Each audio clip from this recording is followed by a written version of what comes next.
The impossible conversation. In a post-truth world, we need a safe place to have conversations about things that really matter. In the business as usual world, we just can't talk about the insanity that's now called normal.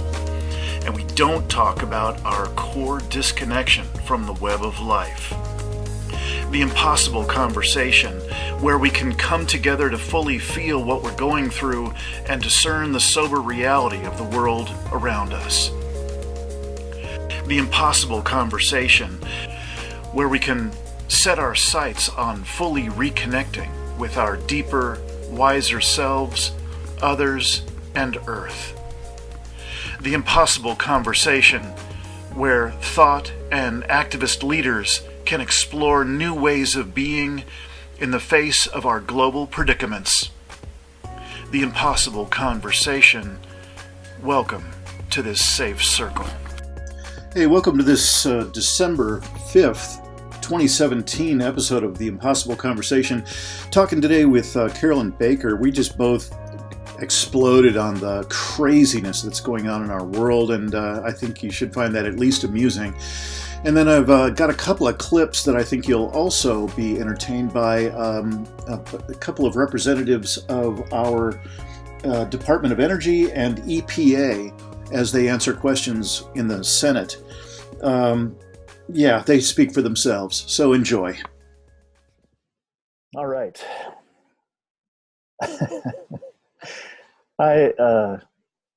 I'm really happy to be doing this. I need this one. Carolyn Baker's here on the Impossible Conversation podcast, and I am just beside myself with what's going on in the world. Well, you're not beside yourself. You're beside me. That's true. That's true. And you're beside a lot of other allies who also recognize how insane it is. But, we have to reassure ourselves from time to time how really fucking crazy it is. Jesus, man. Unbelievable. So what we are right now at December 5th, 2017, and I've just happened to catch Carolyn in between two different travel segments that she's doing. I guess you were in Chicago, and now you're going to go to the East Coast in a couple of days, and you're just you're bopping around a little bit. And I wanted to catch you, Carolyn, because I can always count on you to not only be right on the edge of the information that's current, the stuff that's going on in the world. That's what you obviously do so well in the daily news digest that you put together for us. In fact, I've got one, your most current episode of it right next to me to remind myself of what I want to get fired up about today. Okay, good.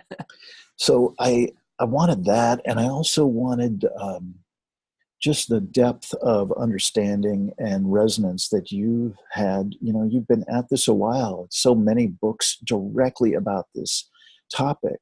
I mean, literally, but would you say again that almost mission statement you put out about islands of sanity? Right. Yeah, on my website, there's a quote from John Glavis, who's a big fan of my work, and he talks about, that's where I got that quote. He talks about having islands of sanity in a sea of chaos. And so that's what I try to provide in the Daily News Digest. I sort of learned all of that from Mike Rupert. I learned how to do a Daily News Digest from him.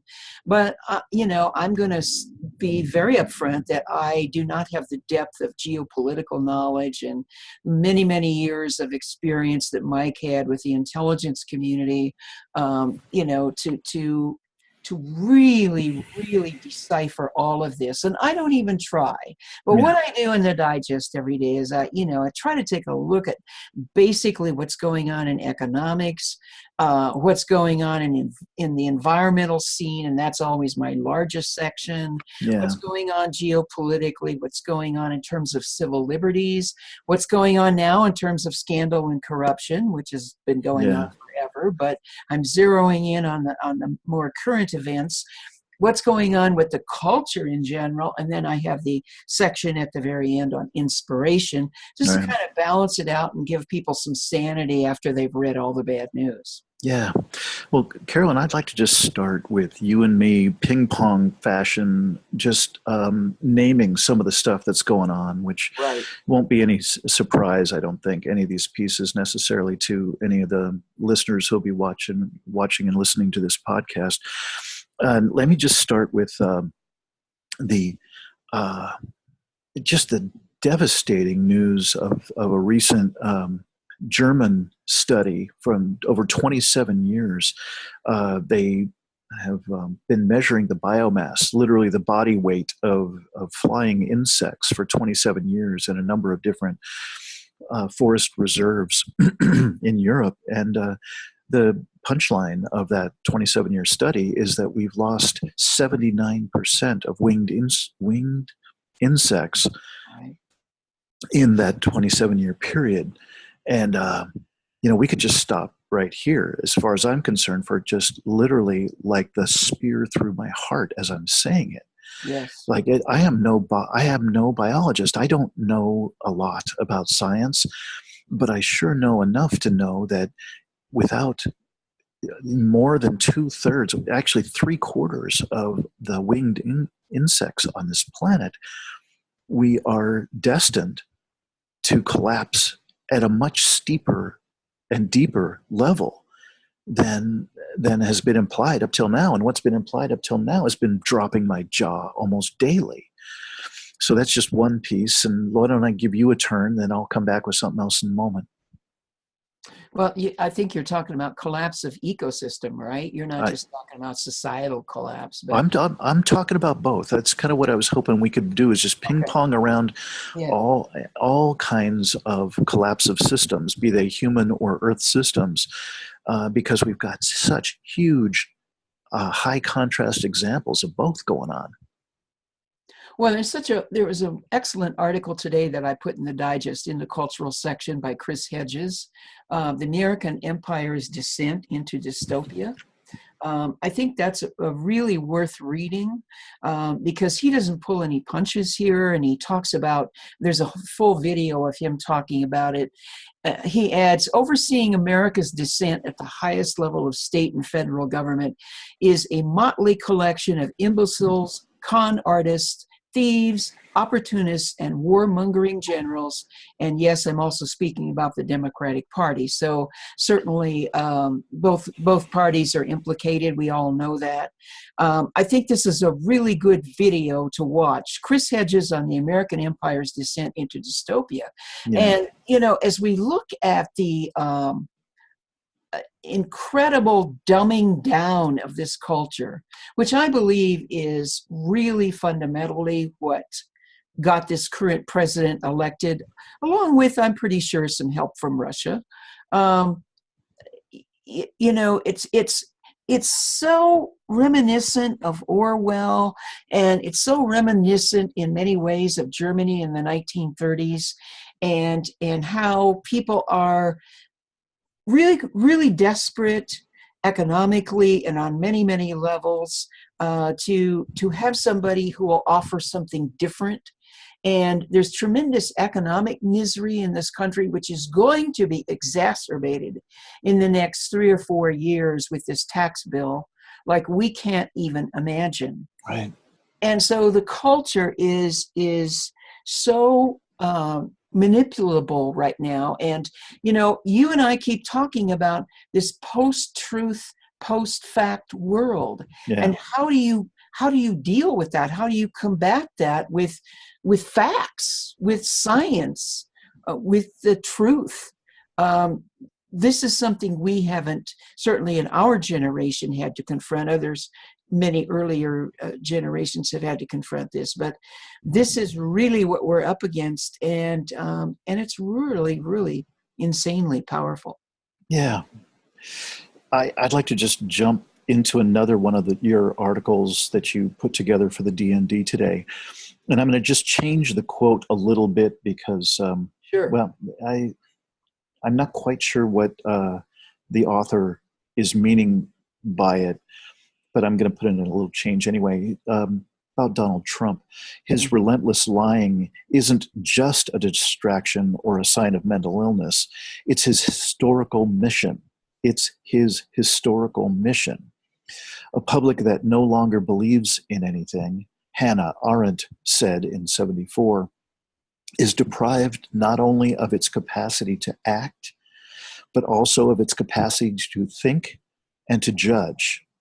And with such a people, you can then do what you please. So, I'd like to comment on that, because the author of that article is really arguing that Trump is not crazy, that he doesn't have dementia, that he has come into power with clear intention to create chaos. That is true. And with clear intention to steer us in a direction of, an autocratic society with this post-truth stuff that does make us very pliable. And as Hannah Arendt says, that we become a society that you can do with what you please. Unfortunately, that is taking place. Look at this tax bill.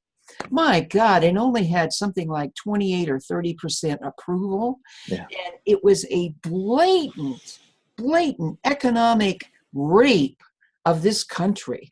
And a massive transfer of wealth from the poor to the rich. And you talk about being able to do with this country whatever the fuck you want. If this is not an example of that, I don't know what is. Yeah. Now, my comment on this story was that really, a lot of people say, is Donald Trump crazy, or is he crazy like a fox? This guy who wrote this article is arguing that Trump is just crazy like a fox and he's not really crazy. I would argue he is crazy. And I want to encourage everybody to read The Dangerous Case of Donald Trump, which you can get on Amazon, in which you have 27 psychiatrists and mental health experts assessing a president. And they're saying, no, he's not crazy like a fox, he's crazy. And I think that, it was very, very validating to me to read this book. Yeah. And I'm not even finished reading it yet, but these people who are very insightful and respected, really looking at his behavior and saying, no, this guy is really nuts. Yeah. I think that's tremendously valid.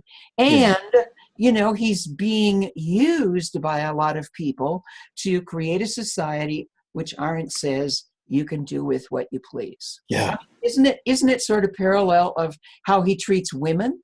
Yeah. Grab them by this and that. You can do with them whatever you want. Yeah. Well, that's really where I'm landing in this whole thing, because when I add it to the apparent Teflon coating all around Donald Trump with regard to his abuse of women and how the charges against him, but that still had him elected, and he's still not being pursued nearly like any of the folks from the entertainment industry, for instance. Right. And then we've got Roy Moore down in Alabama, who's destined to win this next election. Right. And so it's impossible to take these odd, twisted characters, shadow-filled characters, and say, well, it's their problem, they're crazy, and they represent something. And no, immediately it ripples out to the majority of America.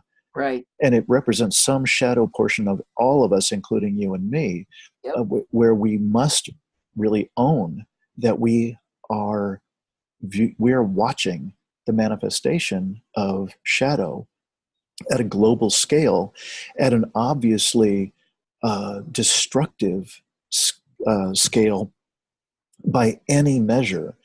And then on top of that, behind the abuse of women and the clear contempt and violence written into the tax bill that you just mentioned and other laws that are going on behind this dumpster fire of a Trump presidential administration, the thing that my attention's been on since writing The Impossible Conversation is that we've got behind, a number of layers behind all that distraction, all that very important and needs to get handled distraction and shadow, is that we've got massive decisions being made that are basically putting us on an ecocidal and suicidal track. Yeah, absolutely. That whatever tiny fragment of a chance there was for us to minimize the number of species going extinct, including us, certainly before 2100, more like 2050, is all those chances, those wafts of possibility, are being smashed with the boot heel of this kind of, I'm not at all bashful about saying this fascist regime, which is fully backed and fully authorized by the people of America, who are just can't wait to forfeit the benefits of democracy, can't wait to forfeit their agency, can't wait to forfeit their sense of personal power and efficacy in life and give it over to some charismatic bozo.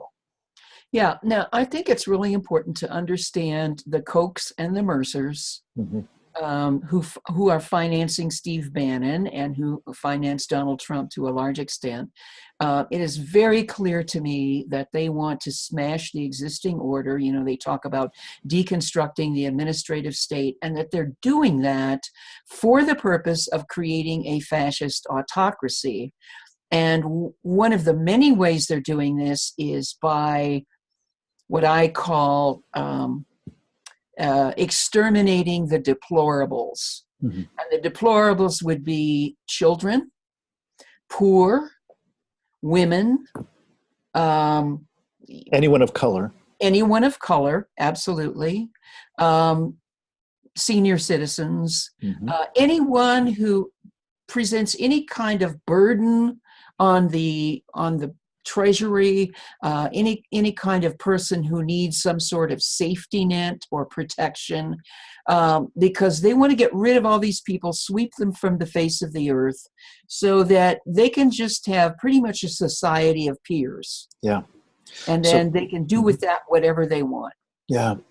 I would add to that list that you just said, anyone who offers the slightest threat of resistance or any alternative to the business as usual paradigm. Yes. And they aren't, for instance, the Standing Rock water protectors, and anyone else who's in an active activist role, be they nonviolent, as completely idyllic and nonviolent as they can be, they are soon to be categorized fully and legally as terrorists, no matter how they convey, no matter how they show up. Right. So I guess the gear shifting I'd like to do is taking it from that grander level, that kind of 30,000 foot view that we've been talking about, and bring it down to the level that I think that you and I have been designing on as we look at, how can we offer what we can offer in service to people who are awake to this stuff. Right. Because it's still a ridiculously small number of people who are truly awake to what we're talking about, and even a smaller fragment than that are active with that knowledge. Yes. Active in their lives. We just don't freaking talk about anything. Right. And so there's that. There's this membrane of resistance that's very much a part of our culture, like it or not, and we all carry it. And it takes something to crack through that membrane of resistance to connect with other people just about what is heavy on our heart, not to pummel somebody with our opinion. We've got plenty of that going on. But to crack open our hearts together and see, I care about this. Here, take a look. And then you do the same and say, oh, and this is what I'm concerned about. Let's share these things and let's have our hearts open together. And I'm so familiar with that track that I'm just describing in our work, in so many different dimensions of our work, and certainly in every book you've ever been writing, is that's at the center. as to how to crack open our hearts in the most beautiful way possible. But the piece that I'm particularly aware of this week is that, Brene Brown is so well known now for her work with shame and with how to stay open and connected with other people, what that takes. One of her keywords is bravery. Mm-hmm. And it does take immense courage at the level she's talking about, which is everyday life for everyday people. And God bless her, she does great work. Yeah. But what I'm noticing is that our conversation and the people that we're talking about who are engaged and awake at the level you and I are talking about are truly courageous at another order of magnitude higher level than even what Brene Brown is pointing out for us. Yep. And what's one of the payoffs for people who are willing to do the work to find that bravery within them, which is obviously a part, again, of Brene Brown's work, it's a part of our work, is this. I guess what I'm in a long-winded way getting at is I've been grieving the death of trust. Oh, yes. In my experience, it's just been pummeled. It's been beaten to death and spit on and urinated on and left to die. Yeah. The trust that I grew up with, mm-hmm. Where if I knew I could trust somebody, it meant something. Right. And if I had betrayed the trust of someone, it actually meant something to me. And there was actually a concept dozens of years ago laid out by a brilliant author named John Bradshaw about healthy shame. Right. Now, I know that there are those, including Brene Brown, who would say there is no such thing and you can't say that way and so on. But to me, it really made sense, because if I look at today's world, we live in a shameless world. There is no shame. There's nothing that reins people in from this incredibly shadow toxic world, this world of violence and contempt at every turn. And in just a few things that you and I laid out of the crazy shit that's going on. Right. Yeah. And so I guess what I'm sharing with you and sharing with the folks who might watch this podcast is I personally am working the grief right now of what happened to trust. Why was it so beaten down and disabled and left for dead? And I'm very excited to be working with you about the rekindling of that at the most individual, personal level for each person that we get to work with. And then hopefully little by little building that out with others who are on something of a similar track. Because without reconnecting with our deeper selves and with other people and with Earth, without rekindling one of those core pieces like trust, there really is nothing to look forward to. But, what I'd like to say about that is, the two words that we hear a lot in mainstream media, which I think are really important words, are moral compass. I think that's what we're talking about, is that if we have a moral compass, there will be guilt when we harm each other, ourselves, or the earth. There will be accountability. And we don't have that. Yeah. We absolutely do not have that. And look at, how these members of Congress, these hundreds of members of Congress, could pass this tax bill, which is nothing but genocide by another name, and sleep at night. And so what you and I are talking about with reconnecting with ourselves, with each other, and with Earth, that restores, top of the list, empathy. Right? And when we are deeply connected with self, other, and Earth, we have this empathy, we have this compassion, we have this sense of we are in this together, we are an alliance, we are not separate, not for 1 second, not for 1 inch. And that, I believe, is the absolute core of what has to be restored right now. Yeah. And that is how we build resilience within ourselves, so that we, those of us who are awake to what's going on, can walk through this together. We don't know if we're going to survive physically, but we can make this time together our friend Hambone calls it the end times. And whatever kind of end times, whatever that means, we walk through this together with meaning and purpose. Mm-hmm. Otherwise, why walk through it? Yeah. Yeah. Yeah. Hmm. Well, I'm excited. I'm excited that we've got a really formidable wall of new creations. I know you've got a couple of different books that you're working on, doing another project with Andrew Harvey. We're putting together some online offerings meant to just empower people at whether they're brand new to this topic, right, or they've been at it for years. It's our intention to offer empowerment, offer a safe environment to have these heretical conversations, and safe and powerful skill sets that people can take on, practices that really build out their capacity to be resilient in the face of and in the middle of what are promising to be gigantic waves of stress coming at us, and they already are starting, obviously. So I appreciate you taking the time. Appreciate you bringing your particular focus, the things that were still sticking with you from assembling the D&D from this morning. Was there anything else you wanted to say? Yeah, I want to just mention there's a couple of really practical things that people can do if you're listening to us right now.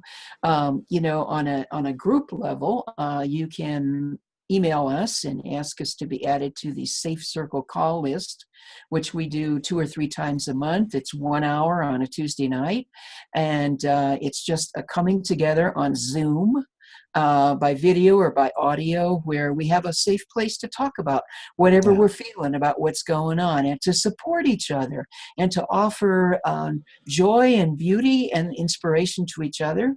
And then individually, you and I both offer life and leadership coaching. Yeah. So, people can contact us about that. And my email address is Carolyn@carolynbaker.net. Yep, and mine is safecircle@gmail.com. And those will be up on the screen by the time we're talking about this. Great. And the podcast is out. I also want to mention that we've got a symposium coming up in February that is really to kick the year off in a good way, bringing exactly the focus we were just talking about of reconnection with self, others, and earth. And it's based on the integration of very real practices. Like, this is not kidding around anymore. Right. It's pretty much useless to go to attend another of our seminars, another of our webinars or symposia, and to just go on, watch it, and then go, sign off at the end of the evening, and to not have something in the way of a powerful, potent practice or 2 or 3 that you're willing to really give it a shot, really integrate it into your life. It's follow-up courses, right? Follow-up activities that, you don't have to just be part of a symposium, then you're off on your own, like Dean is saying. Yeah. I keep going back to what the quote from Marion Woodman from Andrew's book, The Hope, in which he says, he quotes her as saying something along the lines of to take on the whole notion of being a sacred activist, to take on activism in the face of this level of craziness in this world, is without having practices, is a lot like rushing into a forest fire wearing only a paper tutu. And that's vividly clear to me. And it's just like, we're not kidding around. These practices that you've been including in every one of your books, and now that we're going to be including in everything we're doing from here out at livingresilience.net. Come on over to the website, check out the podcast. Carolyn's got abundant resources on carolynbaker.net. So come check out the stuff that we have at these locations. Write us an email. Have us connect you up with the invitations to these free Safe Circle calls. Let's have 2018 be the year in which all of us have a chance to really find our people, build the personal skills that it takes to face the daunting future, and also find our people. Absolutely. Absolutely. Well, Carolyn, thanks for cutting loose a little bit with me. Oh, absolutely. It's my pleasure. It's been great. Thanks so much for asking me to join you. Maybe we can catch you when you get back next week after the grief ritual that you're going to be leading. Absolutely. Would you say a little bit, where is that again? Yeah, it's Lanoka Harbor in New Jersey. People can find out all the information about it and register at my site, carolynbaker.net. It's the Gifts of Grief weekend. We're going to come together and talk about grief together, support each other in feeling our grief, which always, in my experience, leads to joy and gratitude and more aliveness. Yeah. The whole notion of what is the usual and default way that we tend to interact as a culture is through complaint, bitching and moaning, and then othering, and then slamming the others. One of the most refreshing and powerful rituals that lives on the way other end of the spectrum, the empowerment end of the spectrum, is what you're describing. Right. With being able to open our hearts consciously in that immersion in grief, which always has an outpouring of grace and beauty and love and joy. So have a wonderful time, Carolyn. Thanks again. Thank you. And talk to you later. Yeah, see you next week, probably. All right. Bye-bye. Bye-bye.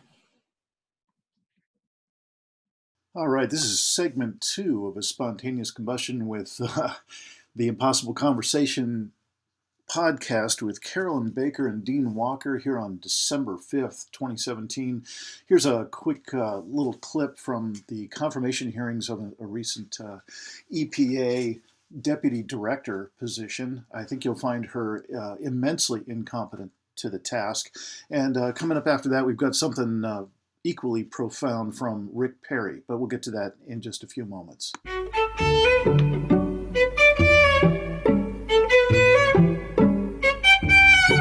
It seems to me that you don't believe climate change is real. I am uncertain. You're uncertain. No, I'm not. I'm sorry. I jumped ahead of my climate change is of course real. Human activity affect climate change? More than likely, but the extent to which I think is very uncertain. And Well, would you rely on scientists to give you that answer or not? No, I've had that question for a very, very long time. Do you believe the planet is getting warmer? Yes. Because it can be measured. And do you believe carbon dioxide levels have gone up dramatically? It can be measured. Scientists measure it every day. No, I would not say they've gone up drastically. I know they have risen from pre-industrial times. So they went up from 295 parts to over 408. Do you know how much of the excess heat that has been captured by greenhouse gas emissions has been absorbed by the ocean, roughly, say, to the nearest 10%? I don't have numbers like that. I've read about... Even to the nearest 10%. Do you know if it's more than 50% or less than 50%? Could you ask, I'm sorry, but could you ask the question one more time? Of the additional heat that has been captured in the atmosphere as a result of greenhouse gas emissions, do you know how much of that excess read heat about that, has been captured in the ocean? Is it more or less than 50%? Do you even know that?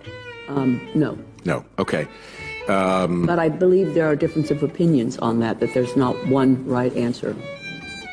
Really? Do you think there's actual serious difference of opinion whether it's below 50%? And unless I'm mistaken, yes. You think there is? Yes. And serious difference of unless I'm opinion as to how much of that has been captured by the ocean. You think there's serious scientific opinion that it's below 50%?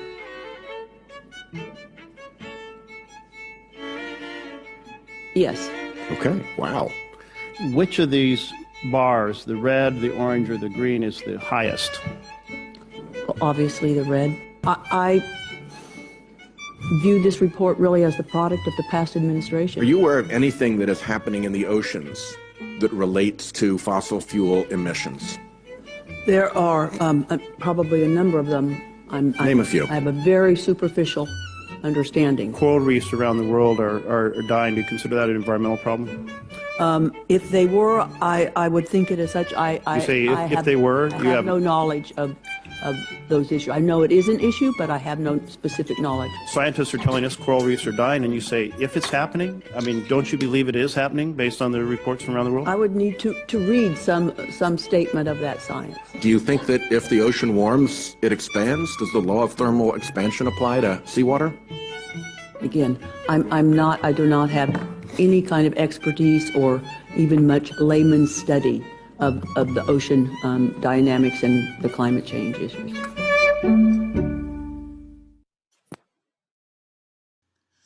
All right, so upcoming is the third and final segment of today's Impossible Conversation podcast. Pretty wild and woolly with Carolyn and me at the beginning. Then the EPA potential deputy director we just heard from. Now we're going to hear from the profound mouth of Rick Perry as he directs his program, and he's responding to some questions from Senator Al Franken. All of this would be kind of funny. It is kind of funny, no matter how you look at it, but it's also deeply tragic. What we're seeing is, we're about to see, is as pathetic as the one that preceded it.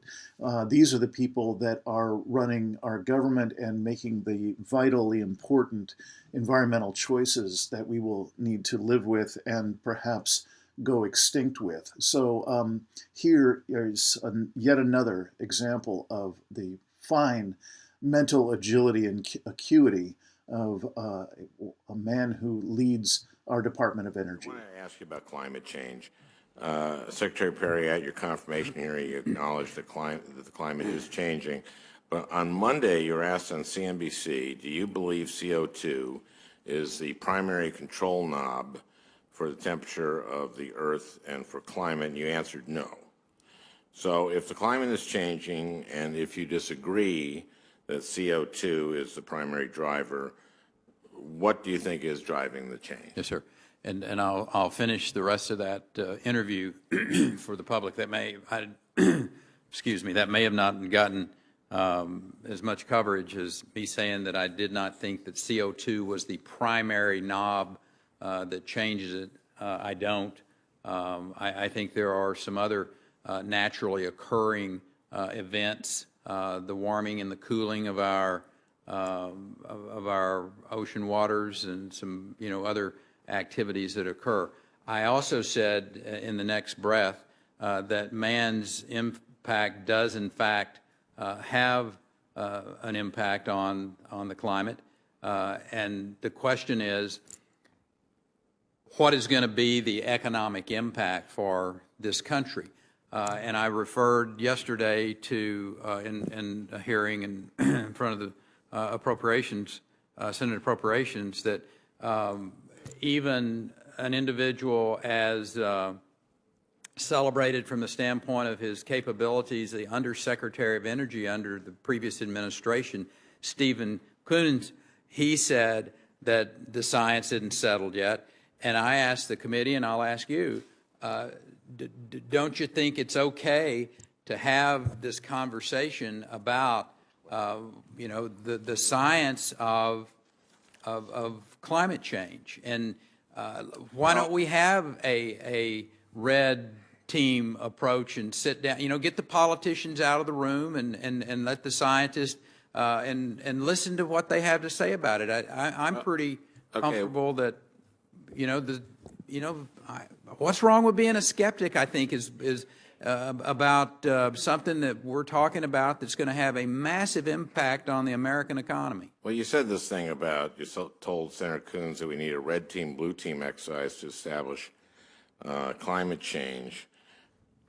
It's my understanding that in a red team, blue team exercise, the blue team makes an argument, then a red team tries to knock it down. And the blue team then refines their argument, and they go back and forth until consensus is reached. But that's exactly how science works. including climate science. Researchers collect data and make arguments. Peer reviewers poke holes in the argument. The researchers respond, and it goes back and forth until consensus is reached. Every peer-reviewed climate study goes through that red team, blue team treatment, and then thousands of studies are gathered into reports, and those reports themselves go through rigorous red team, blue team, and that's the scientific process.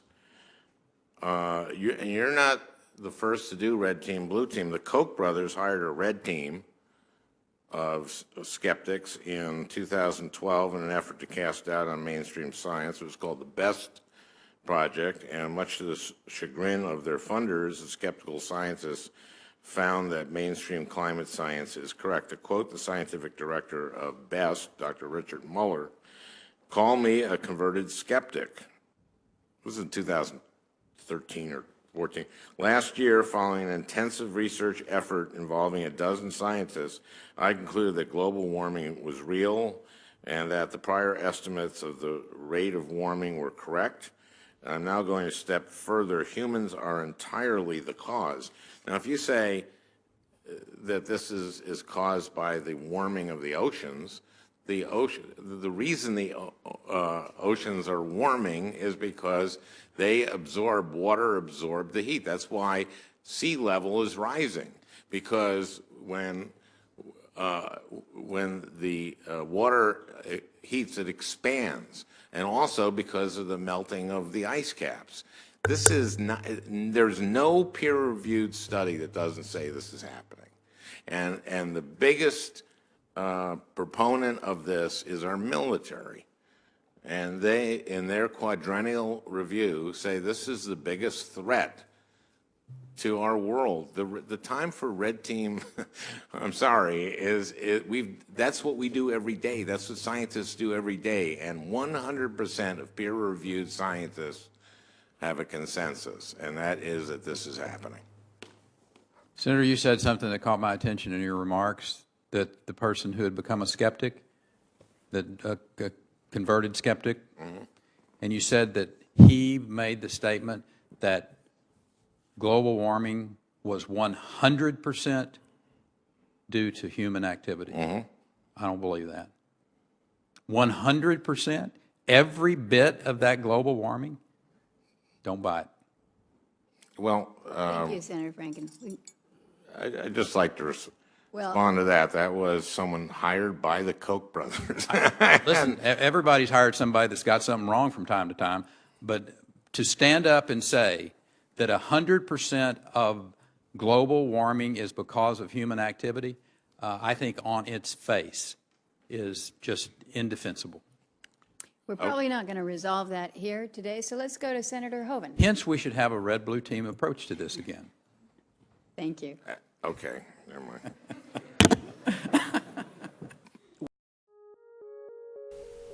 Thank you for listening to another episode of the Impossible Conversation podcast, produced by Dean Walker and Living Resilience. Music provided today by Port Blue, Into the Sea. To be considered as a guest on the Impossible Conversation podcast, or to set up coaching, speaking arrangements, workshops, online resilience education, and resilience bridge trainings, contact us at livingresilience.earth or impossibleconversation.net, safecircle@gmail.com, or find us on Twitter @SafeCircle.